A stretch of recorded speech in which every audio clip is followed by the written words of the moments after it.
எல்லோருக்கும் வணக்கம். சில பேர்லாம் பார்த்துருக்கீங்களா, அடங்கவே மாட்டாங்க. வயது இருக்கும் வரை ஆடிக்கொள்ளலாம் அப்படின்ற மாதிரியான ஒரு மனப்பாங்கில் இருப்பாங்க. அப்படிதான் இப்போ நம்ம ஒரு 4 ஷேர்களை பார்க்க போகிறோம். ரொம்ப வேகமாக ஏறக்கூடிய ஷேர்கள். அவன் வந்து இப்போ சப்போர்ட்டில் வந்து விழுந்திருக்கான். ஃபர்ஸ்ட் நம்ம பார்க்கக்கூடிய இந்த ஏபிஎல் அப்பல்லோ அப்படின்றது வந்து ரொம்ப ஏறுமுகத்தில் இருந்தக்கூடிய பங்கு. இவன்லாம் நியாயத்துக்கு வந்து நல்லா ஃபால் ஆனவன், கரெக்டாக இங்கே வந்து டச் பண்ணியிருக்கணும். பட் அந்த டச்சுக்கு முன்னாடியே ஒரு சின்ன கேப் வச்சு திரும்பிட்டான். இப்படி இவன் திரும்பிட்டதுனால என்ன ஆகுது அப்படின்னு பார்த்தீங்கன்னா, இவனுடைய பேட்டர்ன் வந்து ஏர்முகத்திலிருந்து ஃப்ளாட் சேனல் பேட்டர்னாக மாறுது.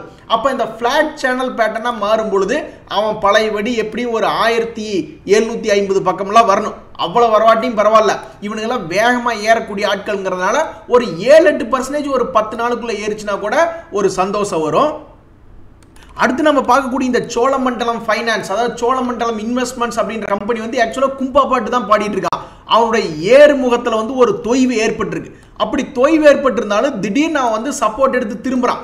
அப்படி அவன் எங்க சப்போர்ட் எடுத்து திரும்புறான்னா, இவனு வந்து கொஞ்சம் ஃபிளாட் சேனலாக பார்த்து சப்போர்ட் எடுக்கிறான். அப்போ இந்த சப்போர்ட் அப்படின்றது உண்மையானால் இவன் இதுக்கு முன்னாடியே 3 குன்றுகள் வைத்திருக்கான்.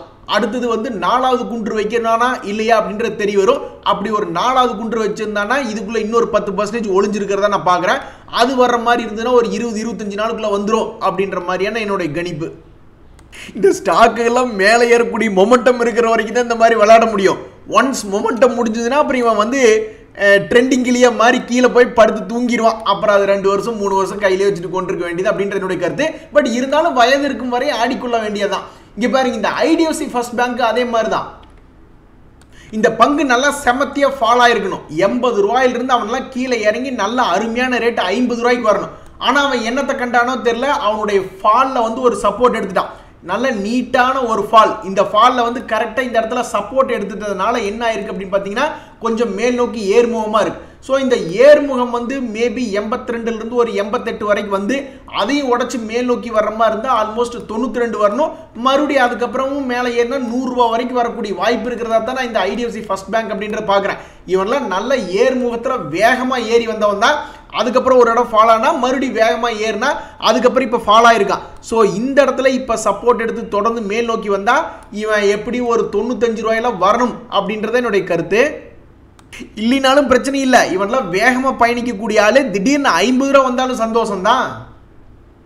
பேருக்கு ஏற்ற மாதிரி சூப்பரான ஆள் தான் இந்த சுப்ரீம் இண்டஸ்ட்ரீஸ். இவனெல்லாம் நம்ம ஒரு காலத்தில் எப்போவோ பிரேக் அவுட் ஆனது ஜூன் மாதம் போன வருஷத்தில் பார்த்துருக்கோம் 2900 ரூபாயில. அதுக்கப்புறம் இவன் வந்து ஒரு பெரிய வேலையை பார்த்துக்கிட்டு வந்துட்டான். ஸோ இப்போ என்னை பொறுத்த வரைக்கும் இவன் ஒரு ஃப்ளாட் சேனல் சப்போர்ட்லேருந்து உளுந்துருக்கிறதா நான் பார்க்குறேன். ஒருவேளை இந்த 4000 ரூபா ரேஞ்சில் சப்போர்ட் எடுத்துட்டான்னா அடுத்த ஒரு 2 மாதம் 3 மாதம் கழித்து பார்க்கும்போது இவன் ஒரு ஷேருக்கு 1000 ரூபா ஏறி 4800 வரணும் அப்படின்றது என்னுடைய ஆசை. ஸோ இந்த சுப்ரீம் இண்டஸ்ட்ரீஸ் அப்படின்ற ஷேர் வச்சிருக்கிறவங்களுக்கு டெக்னிக்கலி இப்படி ஒரு சந்தோஷமான நியூஸ் இருக்குது. சப்போர்ட் எடுக்கக்கூடிய இடத்துல இருக்குது. சப்போர்ட் எடுத்துகிட்டு ரொம்ப சந்தோஷம் வரும், இல்லைன்னா கும்பா தான்.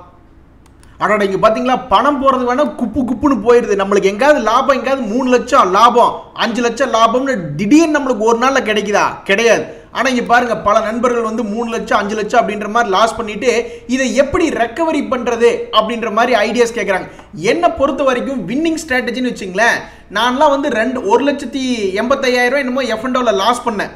அந்த 1,85,000 வந்து எனக்கு மியூச்சுவல் ஃபண்ட்லேயே வந்து சம்பாரிச்சு எடுத்துட்டேன். அது எப்படி அப்படின்னா, இந்த மியூச்சுவல் ஃபண்டில் லம்சமாக போட்டு எடுத்தேன், எஸ்ஐபியாக போட்டு எடுத்தேன். ஸோ மியூச்சுவல் ஃபண்டில் எஸ்ஐபி அப்படின்றது ஒரு வின்னிங் ஃபார்முலா. ஒரு நல்ல ஒரு இண்டெக்ஸ் ஃபண்ட் ஆகட்டும் அல்லது வேறு ஏதாவது ஒரு ஃபண்டில் எஸ்ஐபி போட்டே அழகாக சம்பாரிச்சிடலாம். நான் சம்பாரிச்ச அந்த 2 லட்சத்தை நீங்கள் போய் ஒரே நாளில் சம்பாதிக்க முடியாது. நான் 2021 இந்த 2 லட்ச ரூபா F&Oவில் லாஸ் ஆன உடனே நான் மியூச்சுவல் ஃபண்டு கொஞ்சம் பணத்தை மாற்றி விட்டேன். அதில் இப்போ எனக்கு 2 லட்ச ரூபா லாபம் இருக்குது. ஸோ இப்போ 2024 ஆல்மோஸ்ட் 2.5 வருஷம் கூடி எனக்கு அந்த பணம் வந்திருக்கு. ஸோ உங்களுக்கும் 2.5 வருஷம் ஆகலாம். So it is slow but steady. அதே மாதிரி ஸ்டாக்ஸில் வந்து ஸ்விங் ட்ரேடிங் பண்ணலாம். ஒரு 5-10% ப்ராஃபிட் வச்சுட்டு கீழே ஒரு 2-3% ஸ்டாப் லாஸ் வச்சு நீங்கள் ஏதாவது ஸ்விங் ட்ரேடிங் மாதிரி பண்ணி பார்க்கலாம். அல்லது இன்வெஸ்ட்மெண்ட்டில் வந்து ஒரு 2-3 வாரத்துக்குள்ள ஒரு 20% நான்லாம் பிடிச்சிருக்கேன். இப்போ சமீபத்தில் பிடிச்சேன். அதே மாதிரி ஒரு 4-5 மாதத்துக்குள்ள ஒரு 40% அந்த மாதிரி நான் இப்போ சமீபத்தில் பிடிச்சிருக்கேன். அதே மாதிரி ஒரு 6 மாதம் அல்லது ஒரு வருஷத்தில் 100% அந்த மாதிரி எல்லாம் நம்ம இன்வெஸ்ட்மெண்ட் பண்ணி பிடிக்கக்கூடிய வாய்ப்பு இருக்கு. இந்த 2 வின்னிங் ஸ்ட்ராட்டஜியுமே ரெக்கவரி பண்ணக்கூடிய சான்சஸ் வந்து ரொம்ப ஸ்லோவான ஸ்ட்ராட்டஜி. ஆனால் கொஞ்சம் ஸ்டெடியாக இருக்கும். 2-3 வருஷம் ஆகி நீங்கள் இந்த 3 வருஷம் 10 லட்சம் அல்லது 5 லட்சம் அப்படின்ற லாஸ் நீங்கள் ரெக்கவரி பண்ண முடியும். ஆனால் ரொம்ப குயிக்காக பண்ணணும் அப்படின்னாக்கா எது ஒரு பெஸ்ட் ஸ்ட்ராட்டஜினா ஆப்ஷன்ஸ் ட்ரேடிங் பொறுத்த வரைக்கும் இன்ட்ராடேல மட்டும் பண்ணணும். டெலிவரின்ற வேலையை வாயே திறக்கக்கூடாது. ஏன்னா உங்களுக்கு எல்லாமே மோசமாக இருக்குது வாழ்க்கையில் ஆரம்பித்து எல்லாமே மோசமாக இருக்கும்போது அப்போ உங்களுக்கு ஓவர் த நைட்டில் மட்டும் எப்படி உங்களுக்கு நல்லது நடந்துடும்? நீங்கள் நினச்சதுக்கு ஆப்போசிட்டாக தான் மோஸ்ட்லி பொசிஷன் ஆகும். ஸோ அதனால் என்னை பொறுத்த வரைக்கும் இன்ட்ராடேல இவ்வளோ தூரம் இங்கே மார்க்கெட் இருக்கா, இங்கே ஒரு 500-600 பாயிண்ட் தள்ளி ஃபாரவேல ஒரு ஆப்ஷன்ஸை விற்று விட்டுட்டு ஒரு 0.1% அல்லது 0.2% லாபம் பிடிக்கிறதுக்கு பார்க்கணும். அப்போ 10 நாளைக்கு என்னாச்சு 2% ஆச்சு, அல்லது ஒரு மாதத்துக்கு எவ்வளோ ஆச்சு 2%, ஒரு வருஷத்துக்கு பண்ணால் என்னாச்சு 25%. இது ரொம்ப டிசிப்ளினாக பண்ணுறதுக்கு இது ஒரு சான்ஸ் இருக்குது. இல்லையா பணம் இருக்கா, ஒரு 5 லட்சம் 10 லட்சம் இருக்கா, ஓகே ஒரு ஃபியூச்சர் வாங்கிட்டு கையோட ஒரு கால் ஆப்ஷனையும் பிடிச்சி விற்று விட்டுட்டு எவ்வளோ ப்ரீமியம் வருதோ அது ஒரு கவர்டு காலாக வச்சுக்கிட்டு அதில் மாதம் பண்ணி அதில் ஒரு ஏர்னிங் பண்ணலாம். இல்லை கேஷ் செக்யூர்டு புட்டு மார்க்கெட் இங்கே இருக்கா, ஒரு 1000 பாயிண்ட் கீழே தள்ளி ஒரு புட் ஆப்ஷனை விற்று விட்டுட்டு நிஃப்டி எடுத்துக்குவோமே, அதுலேருந்து வரக்கூடிய ப்ரீமியத்தை கொஞ்சம் எடுத்துக்கலாம். அந்த மாதிரிலாம் நீங்கள் யோசிச்சு பண்ணீங்கன்னா இன்னும் கொஞ்சம் குயிக்காக பண்ணலாம். பட் இதுக்கு பல வித்தைகள் தெரிஞ்சிருக்கணும். பல வித்தைகள்ங்கிறத விட ரொம்ப டிசிப்ளினாக இருக்கணும். அந்த டிசிப்ளின் சத்தியமாக 100ல் 4-5 பேர்த்த தவிர்த்து வேறு யாருக்குமே கிடையாது. அதனால் இது ஒரு வின்னிங் ஃபார்முலாவாக நான் பார்க்கல. நீங்கள் பாட்டுக்கு 0.02ன்னு நீங்கள் சம்பாதிச்சுட்டே இருப்பீங்க. 10 நாள் கழிச்சு 2 ரூபா ஆப்ஷன் 20 ரூபா போகிறத பார்த்தோன்னே ஏதாவது ஒன்று கோக்குமாக்கு பண்ணுவீங்க, அது மொத்தத்துக்கு கும்பா பாடிடும். ஸோ என்னை பொறுத்த வரைக்கும் ஸ்லோ அண்ட் ஸ்டடி மியூச்சுவல் ஃபண்டில் எஸ்ஐபி போட்டு அந்த நஷ்டத்தை வெளியெடுக்கலாம், இல்லைன்னா ஸ்டாக்ஸில் ஏதாவது இன்வெஸ்ட்மெண்ட் பண்ணியோ ஸ்விங் பண்ணியோ சம்பாதிக்கலாம் அப்படின்றது என்னுடைய கருத்து.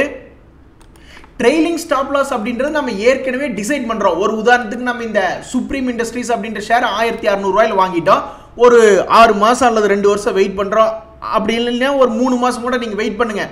ஏதோ ஒரு வகையில் இந்த பணம் வந்து இந்த ஷேரினுடைய விலை வந்து மேலே போகும்பொழுது சரி ஓகே நம்ம இங்கே வாங்கிட்டோமே, அப்போ கீழே இறங்குற மாதிரி இருந்தால் கண்டிப்பாக நம்ம காஸ்ட் ப்ரைஸுக்கு கீழே வரக்கூடாதுன்னு இந்த இடத்துல ஸ்டாப் லாஸ் வச்சுக்கிட்டு மறுபடியும் இந்த ஸ்டாக் ப்ரைஸ் இங்கேருந்து மேலே போனோன்னே சரி நம்மளுடைய லாபத்தை வந்து இன்னும் கொஞ்சம் உயர்த்தி கொள்ளலாம் அப்படின்ற இந்த ட்ரெயிலிங் ஸ்டாப் லாஸை வந்து நகர்த்தி வைக்கிறது. அந்த ஸ்டாப் லாஸை ஃபஸ்ட்டு போட்ட ஸ்டாப் லாஸை நகர்த்தி வைக்கிறதுக்கு பேர் தான் அந்த ட்ரெயிலிங் ஸ்டாப் லாஸ். அது எதுக்காக நம்ம பண்ணுறோன்னா நம்மளுக்கு மேக்ஸிமம் பெனிஃபிட் தொடர்ந்து கிடைச்சிக்கிட்டே இருக்கணும் அப்படின்ற ஒரு காரணத்துக்காக பண்ணுறோம். ஸோ இதில் லாஸ் அவாய்டு அப்படிங்கிறதுல எதுவும் கிடையாது. ஸோ ஃபஸ்ட்டு இனிஷியலாக ஒரு ஸ்டாப் லாஸ் அப்படின்றது ஷேர் மார்க்கெட்டில் வைக்கிறோம். நம்மளுடைய தெய்வத்தின் அருளால் எப்படியும் அந்த ஸ்டாக் ப்ரைஸ் மேலே ஏறிடுது. அப்போ இங்கே இருக்கக்கூடிய ஸ்டாப் லாஸை மறுபடியும் நம்ம இந்த இடத்துல கொஞ்சம் நகர்த்தி வச்சு ஒரு மினிமம் ப்ராஃபிட்டை கேரண்டி பண்ணிக்கிறோம். அது மறுபடியும் ஸ்டாக் ப்ரைஸ் மேலே போகுது, நம்ம இன்னுமே மறுபடியும் நம்மளுடைய ஸ்டாப் லாஸை நகர்த்தி வச்சுக்கிறோம். இப்படி தான் பண்ண முடியுமே ஒழிஞ்சு ஸ்டாப் லாஸே போடாமல் எதுவும் பண்ண முடியாது. நண்பர்களே, அவங்கவுங்களுடைய முடிவு அவங்கவுங்க தான் எடுக்கணும். இந்த தேவயானி இன்டர்நேஷனல் அப்படின்ற ஷேர் என்ன பொறுத்த வரைக்கும் டெக்னிக்கலாக இவனுடைய வேலையே என்னன்னு பார்த்தீங்கன்னா சப்போர்ட்லேருந்து மேலே போகிறான் கீழே வரான், அப்புறம் மேலே போகிறான் கீழே வரான். இந்த பேட்டர்ன் பார்க்கல அப்போ ஒரு மனுஷனுக்கு என்ன தோணும், சரி ஓகே இனிமேல் கீதா அவன் மேலே ஏறுவானோ அப்படின்ற மாதிரி நம்ம அப்பாவையும் இன்னசென்ட்டாக யோசிக்க தான் தோணும். ஸோ என்னை பொறுத்த வரைக்கும் நம்ம ஒரு வேளை யாராவது இந்த தேவயானியில் மேலே 200 ரூபாய்க்கு வாங்கி மாட்டியிருந்தா அவங்களுக்கு வேறு வழியே இல்லை. இந்த இடத்துல ஒரு ஏவரேஜிங் பாயிண்டாக தான் நான் பார்க்குறேன். உங்களுடைய முடிவை நீங்கள் தான் பார்க்கணும். வேதந்த் ஃபேஷன் அப்படின்ற ஒரு ஷேர் நம்ம இப்போ பார்க்கலாம். அட கடவுளை, இந்த மான்யவர் அதாவது இந்த வேதந்த் ஃபேஷன் என்ன இப்படி இறங்கியிருக்க, இவனை நம்ம ஏற்கனவே ஒரு இடம் நம்ம பார்த்துருக்கோம். அதாவது இவன் சப்போர்ட் லெவலில் இருக்கிறான் அப்படின்ற மாதிரி நம்ம பார்த்துருந்துருக்கோம். இதுக்கு முன்னாடி இவன் இந்த இடத்துல சப்போர்ட் லெவல் 1250 ரூபாயில் இருக்கிறான் அப்படின்ற மாதிரி பார்த்துருக்கோம். அந்த சப்போர்ட் அதுக்கப்புறம் உடஞ்சிருக்கு. 4 நாளைக்கு பின்னாடி நீ திரும்பி பார்த்தியா, பின்னாடி புடனைக்கு பின்னாடி பாரியா அது உடஞ்சிருக்கு அப்படின்ற மாதிரி அதுக்கு கீழே இப்போ உடஞ்சிருக்கு. உடஞ்சி எவ்வளோ தூரம் வந்திருக்கான்னா கீழே வந்திருக்கா. இந்த சமயத்தில் இந்த ஷேரில் என்ன ஒரு விஷயம் நடக்குது அப்படின்னு பார்த்தோம்னா ஒரு லாங் டேர்ம் சப்போர்ட் அப்படின்ற ரேஞ்சில் வந்து விழுந்திருக்கா. ஸோ இந்த லாங் டேர்ம் சப்போர்ட் வந்து 2022 உருவான சப்போர்ட். ஒருவேளை இந்த இடத்துல சப்போர்ட் ஒர்க் ஆகுது அப்படின்னா என்னை பொறுத்த வரைக்கும் இந்த மானியர் வந்து இங்கிருந்து பழையபடியாக ஒரு 1200 ரூபா வரக்கூடிய வாய்ப்பு இருக்கிறதா நான் பார்க்குறேன். பட் இந்த கம்பெனி ஏன் இப்படி பெருசாக சரிவடைஞ்சுது, அவனுடைய ஃபண்டமெண்டலில் ஏதாவது மாற்றம் வந்திருக்கா அப்படின்றத நம்ம ரொம்ப முக்கியமாக கவனித்து பார்க்கணும். இப்போதைக்கு டிவிடெண்ட் கொடுக்கக்கூடிய பங்காக இருக்கா, கடன் கம்மியாக இருக்குது. ஆனால் அவனுடைய லாபத்தில் டிசம்பர் குவார்ட்டரில் அடடே, அதாவது திடீர்னு வீட்டம்மா வந்து சொல்லுவாங்க நீ ஒரு தப்பு பண்ணியிருக்க, என்ன தப்புன்னு கண்டுபிடி அப்படின்னு சொன்னால் நம்ம 10-15 தப்பு சொல்லுவோம். அப்புறம் நம்மளே நம்ம என்ன தப்பு செஞ்சோமோ அதை அவங்களுக்கு சொல்லி கொடுத்த மாதிரி ஆயிடுச்சு. அது மாதிரி தான் இவனுடைய டிசம்பர் குவார்ட்டரை யாராக இருந்தாலும் எப்படி கணிப்பாங்கன்னா சரி ஓகே அவன் டிசம்பர் குவார்ட்டரில் சேல்ஸ் இன்க்ரீஸ் பண்ணியிருக்கான், ப்ராஃபிட் இன்க்ரீஸ் பண்ணியிருக்கான், அப்போ அவனுக்கு என்னத்தை போய் பிரச்சனை அப்படின்ற மாதிரி தான் யோசிப்பாங்க. ஸோ என்னை பொறுத்த வரைக்கும் இந்த வேதந்த் ஃபேஷன்ஸ் அப்படின்றது இப்போ ஒரு சப்போர்ட் லெவலில் தான் வந்து விழுந்திருக்கான். ப்ளஸ் அவனுடைய ஃபண்டமெண்டலும் நல்லா இருக்கும் பொழுது கூட்டி கழிச்சு கணக்கு பார்த்தோம்னாக்கி இவன் கீழேருந்து மேலே 1200 ரூபா வரணும் அப்படின்றத என்னுடைய கருத்து. ஒரு நண்பர் பயப்படுறாப்புல, ஏதோ ஒரு காரணத்தினால திடீர்னு ஷேர் மார்க்கெட் என்ன இறங்கிட்ட என்ன பண்றது? யுனைடெட் கிங்டம்ல ரஷன்றாங்க, ஜப்பான்ல ரஷன்றாங்க. அப்ப நம்மளுடைய மார்க்கெட் மேல இருந்து கீழே இறங்கிடுமா? அதாவது ரெண்டு விஷயம், எந்த ஒரு பிரச்சனைக்கும் ரெண்டு சொல்யூஷன் இருக்கலாம். ஒன்னு நம்மளுக்கு இது பாசிட்டிவா இருக்கலாம், அவங்களோட எக்கனாமி கீழே இறங்குற மாதிரி இருந்தா நம்மளோட எக்கனாமி நல்லா இருக்கு, ஒருவேளை அதை பீட் பண்ணி நம்ம பெரிய பொருளாதாரம் ஆகலாம், அப்ப பெரிய அளவில் நம்ம நாட்டில் இன்வெஸ்ட்மெண்ட் வரலாம் அப்படின்ற மாதிரி பாசிட்டிவ் எடுத்துக்கலாம். இன்னொரு நெகட்டிவ் என்ன எடுத்துக்கலாம்னா, அவ்வளோ பெரிய ஆளுகளே இறங்குறானுங்களே, அப்போ நம்மளும் கும்பா குட்டியோ அப்படின்ற மாதிரி எடுத்துக்கலாம். என்னை பொறுத்த வரைக்கும் தற்போதைக்கு இந்தியாவில் வந்து நம்மளுடைய மக்களுடைய பணமே எக்கச்சக்கமாக இருக்குது. இத்தனைக்கு நீங்கள் வந்து பார்த்தீங்கன்னா 140 கோடி 150 கோடி இருக்கோம்னா 10 கோடி தான் டிமேட்டை அக்கௌண்ட் ஓப்பன் பண்ணியிருக்காங்க. அதுலேயும் வந்து 1 கோடி தான் ஆக்டிவாக இருக்குது அப்படின்ற மாதிரி கூட இருக்கலாம். ஸோ என்னை பொறுத்த வரைக்கும் அங்கே ரெசெஷன் வர்றதுனால நம்ம யுனைடெட் கிங்டம்க்கு நம்ம அதிகமாக ஏற்றுமதி பண்ணுற மாதிரி தெரில, ஜப்பானுக்கு பண்ணுற மாதிரி தெரில. அஃப்கோர்ஸ் அங்கங்கே இருக்கக்கூடிய லோக்கல் ஆளுங்க பாதிக்கப்படுவாங்க. சில பேர் வந்து ஜப்பானுக்கு ஏற்றுமதி பண்ணிட்டு இருப்பாங்க, அவங்கள மாதிரி லோக்கலைஸ்டு பீப்புள் வேணால் அஃபெக்ட் ஆவாங்க. பட் நம்ம டோட்டல் எக்கனாமிக்கே டோட்டல் ஷேர் மார்க்கெட்டுக்கு இது பெரிய பிரச்சனைனா என்னை பொறுத்த வரைக்கும் கிடையாது. என்னைக்கு America the biggest stock market, the biggest economy, அவனை என்னைக்கு கும்பா பாடுறானுங்களோ அன்னைக்கு தான் நம்மளுக்கு ஆபத்து. இவங்கெல்லாம் நம்மளுக்கு சாதா ஆளுகளாக தான் நான் பார்க்குறேன்.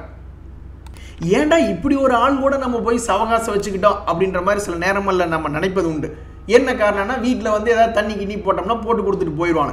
அது மாதிரி தான் இந்த ஐஎஃப்சி அப்படின்ற ஷேர் வந்து எத்தனையோ பிஎஸ்சி கம்பெனிஸ் மேலே ஏறினானு, அவனுங்கெல்லாம் லாபத்தில் ஏறிட்டு இருந்தாங்க, லாபம் பண்ணி கொண்டு இருந்தாங்க, அவங்ககிட்ட ஒரு growth ரேட் இருந்தது. ஆனால் இந்த ஐஎஃப்சி அப்படின்ற ஷேர் எனக்கு நல்லா ஞாபகம் இருக்கு. இவன் ஏறி வரும்போதே நான் யோசிச்சுக்கிட்டு இருந்தேன், யாராவது போட்டு சிக்கல விட்டுருவானோ. ஏன்னா இதுக்கு முன்னாடியே வரலாம் ஒரு காலத்தில் 120 ரூபா போனவன் கடைசியில் வெறும் 3 ரூபாயில் வந்து வந்துட்டான். 3 ரூபாயிலிருந்து இப்போ தான் 60 ரூபா வந்திருக்கிறான். ஆனால் இவனுடைய பிஎன்எல் எடுத்து பார்த்தீங்கன்னா பெரும்பாலான சமயங்களில் இது ஒரு கும்பா குட்டி நிறுவனமாக தான் இருந்திருக்கு, லாஸ் மேக்கிங்காக இருக்கு. அப்போ இவனை பற்றி நம்ம இனி என்னென்னு தோணும், இவன் இறங்குற மாதிரி இருந்தால் அடி வயிற்றுல ஒரு பயம்தான் வரும். ஸோ அடுத்து வரக்கூடிய ரிசல்ட்டுகளை பாருங்கள், குவார்ட்டர்லி ரிசல்ட்டு இவன் நல்ல முறைக்கு கொடுத்தா நல்லதாக இருக்கும், இல்லைனாக்கா ஒரு மாதிரி பயந்துக்கிட்டே தான் உட்காந்துக்கிட்டு இருக்கணும் அப்படின்றது என்னுடைய கருத்து. அப்படி இந்த ஷேர்லாம் ஏவரேஜ் பண்ணி ஜெயிச்சு வரணும்னா என்னை பொறுத்த வரைக்கும் மறுபடியும் இவனையெல்லாம் ஒரு 20 ரூபா இல்லைன்னா 10 ரூபா ரேஞ்சில் ஏவரேஜ் பண்ணால் தான் ஓரளவுக்கு பெஸ்ட் அப்படின்றது எனக்கு தோணுது. இல்லைன்னா வரட்டும், இப்போ கையில் இருக்கிற ஸ்டாக்கே 200 ரூபா வரட்டும், இவன் பெரிய அப்பேற்பட்ட அப்பர் டப்பராக இருந்தால் மறுபடியும் அவனுடைய ரேட்டு 120 ரூபா வரட்டும் அப்படின்றத என்னுடைய கருத்து. ஸோ ஒன்றா இவன் ஒரு 30 ரூபா அல்லது 20 ரூபா வர வரைக்கும் டிஸ்டர்ப் பண்ணக்கூடாது, அதே மாதிரி இல்லை மேலே 120 ரூபா வரைக்கும் டிஸ்டர்ப் பண்ணக்கூடாது, அது வரைக்கும் வேறு ஏதாவது வேலை வெட்டி இருந்தால் தான் பார்க்கணும் அப்படின்றது என்னுடைய கருத்து. ஆனால் பெரிய லெவலில் போர்ட்ஃபோலியோ வச்சுருந்தோம்னா நம்மளுக்கு சில நேரங்களில் லாஸ் பார்க்குற கொஞ்சம் பயமாக இருக்கும். ஒரு நண்பருக்கு வந்து ஒரே நாளில் 4.5 லட்ச ரூபா நஷ்டமாக இருக்குது. இதுக்கு முக்கிய காரணம் ஒரு கான்சன்ட்ரேட்டட் போர்ட்ஃபோலியோ அப்படின்ற மாதிரி வச்சிருக்காப்ல. பட் இதே ஸ்டாக்கு திரும்பி ரெக்கவரி ஆகும்போது அந்த கஷ்டம் போய் அந்த நஷ்டம் போய் லாபம் வந்துடும் அப்படின்றது என்னுடைய கருத்து. இந்த பாலிப்ளெக்ஸ் யூட்டர்ன் போடுவானா? அப்படி அவன் யூட்டர்ன் போடணும். கடந்த 3 வருடத்தில் இப்போ நடக்கிற ரேட்டு தான் ரொம்ப லோ ரேட் அப்படின்னா அவன் முதல்ல இந்த குவார்ட்டர் ரிசல்ட்டை நல்ல லாபம் கொடுத்துருக்கணும். அவன் என்ன பண்ணியிருக்கான்னா அவனுடைய சேல்ஸை குறைச்சிக்கல, சேல்ஸ் ஓரளவுக்கு ஸ்டாண்டர்ட் பண்ணிட்டான். அதே மாதிரி லாபம் அப்படின்றது பெரிய லெவலில் ஒரு 100 கோடி கொடுத்துருந்தானே இவன் டாப் டக்கரில் வந்திருப்பான். பட் இப்போ 17 கோடி லாபத்தில் தான் முடிச்சிருக்கான். ஸோ என்னை பொறுத்த வரைக்கும் சோழன் பயணம் தொடரும் அப்படின்ற மாதிரி இவனுக்கு இன்னொரு வாய்ப்பு கிடைச்சிருக்கிறதா தான் நான் பார்க்குறேன். கடைசிக்கு இவனுடைய சரிவு நிறுத்தப்படும் தான் நான் பார்க்குறேன். கடந்த 1.5 வருஷமாக இறங்கின சரிவு கடைசிக்கு இந்த வருஷம் 2024 இந்த சரிவையாவது தடுத்து நிறுத்துவான் அப்படின்ற மாதிரி தான் எனக்கு தோணுது. என்ன காரணம்னா 2 குவார்ட்டராக தொடர்ந்து லாபம் பண்ணியிருக்கான் அப்படின்றதுனால. No never. இந்த விப்ரோ பற்றி மட்டும் நீங்கள் தப்பாக பேசாதீங்க, 1 ரூபா தான் டிவிடெண்ட் கொடுத்துருக்காண்டு. இந்த விப்ரோ நேற்று வெள்ளிக்கிழமை என்ன பண்ணியிருக்கான், டாப் கெய்னராக வந்திருக்கான் Nifty 50 இண்டெக்ஸ்லேயே. அது மட்டும் இல்லை, இந்த வருஷம் ஸ்டார்டிங்லேருந்து இப்போ எடுத்து பார்த்தீங்கன்னா 13% ரிட்டர்ன் கொடுத்துட்டான்.